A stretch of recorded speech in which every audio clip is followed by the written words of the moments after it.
But May was also the month that now, with a more stabilised market from the massive boost in first home buyer participation at the lower end, and with the temptation of record low interest rates, non-first home buyers returned to the market, purchasing houses and reviving the property market. Buyers like upgraders saw the opportunity to get a bargain at rates they could afford, and while stocks started to decline in April, it was followed sharply in May.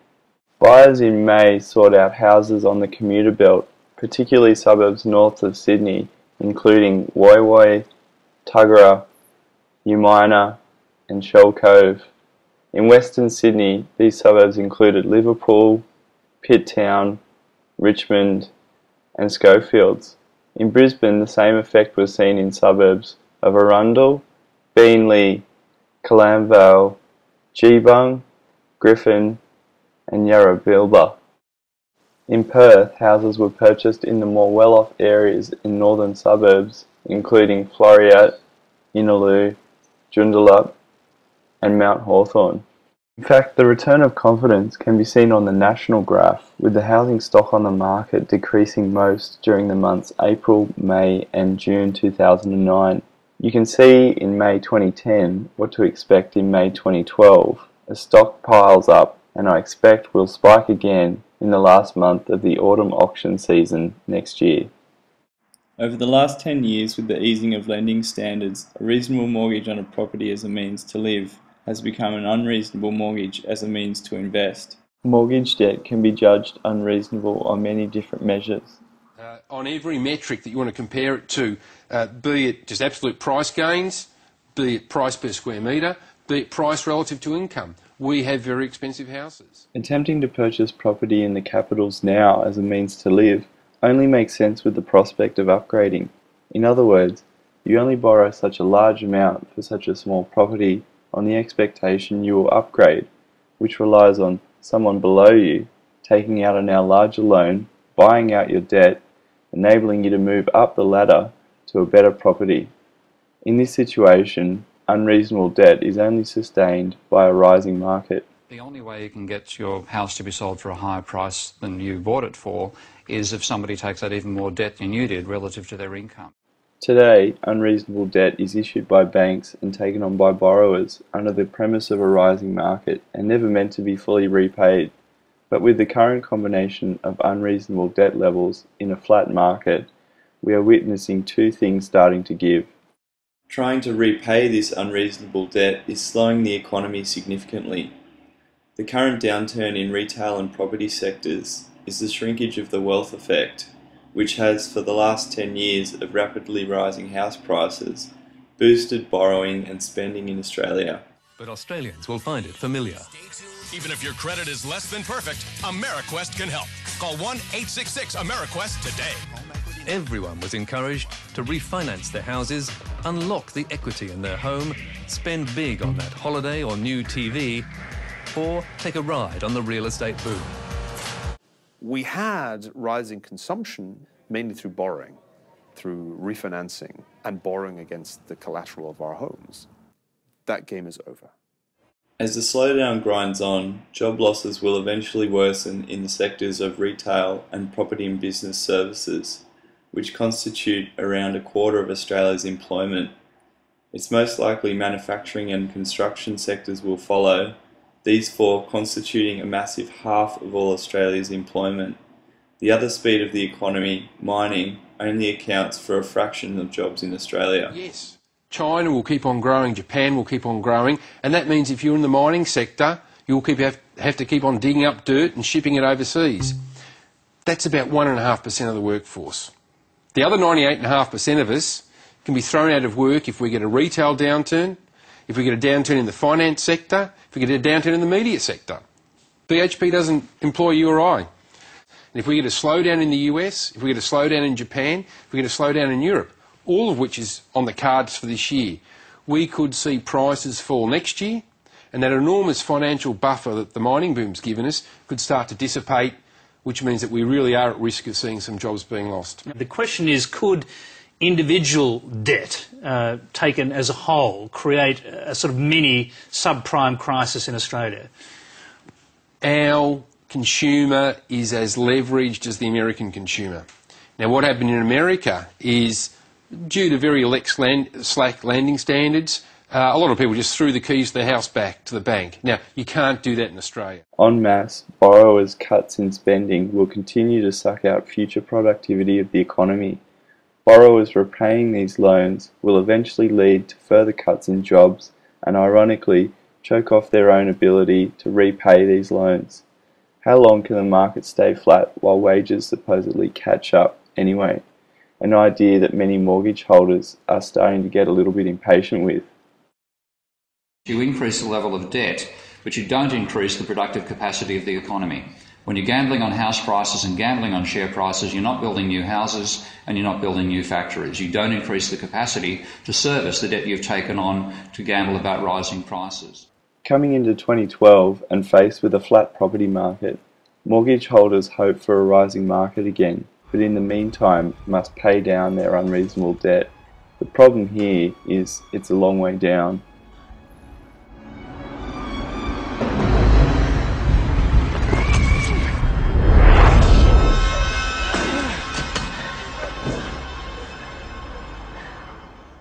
The second thing we are now witnessing is recent entrants to the market who have taken on this unreasonable debt, sitting tight in a flat market without the promise of rising prices, are starting to realise they're just paying off unreasonable debt, and this is more so the case for negatively geared properties.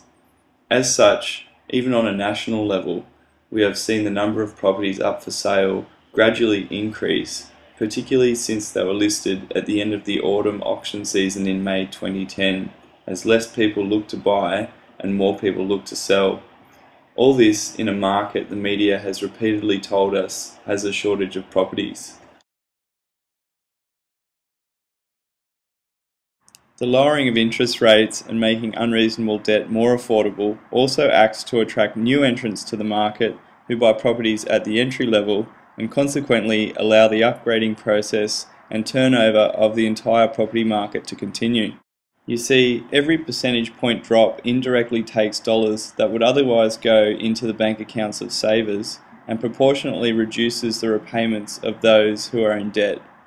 Even as property prices fall, lowering interest rates and incentivizing the position of debt gradually makes the option of paying off a property seem more and more attractive. This method acts to flush out savings and coerce non-participants holding out on the falling market to get in on the market. Controlled degrading of the interest rate continues to reward roughly 35% of Australians currently holding or those considering mortgage debt and discourages the prudence of savings. Lowering interest rates and using stimulus to incentivise debt is a theme that has intensified since public institutions fundamental to the economy, previously tightly regulated and run in the best interest of the public, have been deregulated and now run in the best interest of private sector profit. Maybe it's time to re-educate Australian kids about how money currently works in our economy, as some are already doing. But it may be too little too late, as the strain between the public and private in 2012 continues to show, with major banks announcing they will no longer recognise an immediate requirement to match RBA rate cuts. While past and present government may shake its finger, they really need to do this to the man in the mirror. Unproductive failures such as the 2004 Productivity Commission into Affordability has allowed the level of private debt to get where it is. In this way, Australians need to understand the horse has well and truly bolted. To put the burden of Australians' household debt in perspective, it only took 5 months from September 08 to February 09 for rates to fall nearly 4%, and today, 34 months later, rates have regained ground just over 1%. There were no prizes for predicting, as I posted on my channel, that the RBA would cut rates this week. So here we are now, back to 4.25%, same cash rate as December 2008, 3 years ago. The property market has already told us back in 2008 that it's ready to fall. I've no doubt that the government will concoct another stimulus package once price falls start to accelerate again. Would this brilliant plan involve us climbing out of our trenches and walking very slowly towards the enemy, sir? How could you possibly know that, Blackadder? It's classified information. It's the same plan that we used last time, and the 17 times before that. Exactly! And that is what is so brilliant about it. It will catch the watchful Hun totally off guard. Doing precisely what we've done 18 times before is exactly the last thing they'll expect us to do this time. But one must wonder how long these tricks can continue to work, with Australian regions that saw the largest first home buyer participation during the 2008-2009 stimulus. Sydney regions such as Liverpool, Central Coast, Western Sydney and Southwestern Sydney now occupy 4 out of the top 6 regions performing worst on mortgage repayments according to the rating agency Moody's. As a prospective first home buyer, if prices continue to trend negative, why would I commit to a loan that now would leave me in negative equity?